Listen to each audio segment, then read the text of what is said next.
ஆத்மா வணக்கம்.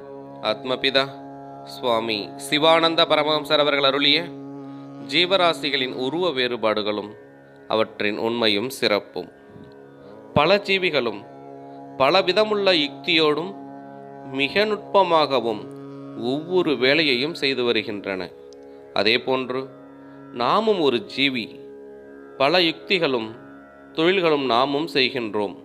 எனில் நம்மால் ஒரு காலும் செய்ய முடியாத கைத்தொழில்களை தூக்கணாங்குருவி, குளவி, தேனீ, எட்டுக்கால் பூச்சி முதலான பல ஜீவிகளும் செய்து வருகின்றன.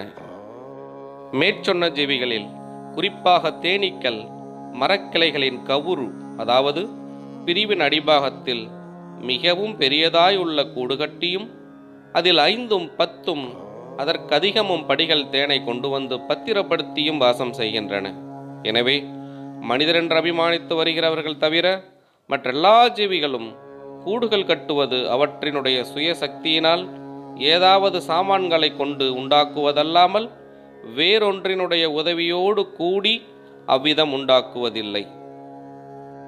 அவ்விதம் கட்டுவதில் மற்ற யாதொரு ஜீவிகளுக்கும் யாதொரு விதத்திலும் யாதொரு உபத்திரவமோ கஷ்ட நஷ்டமோ அவர்களால் உண்டாவதில்லை.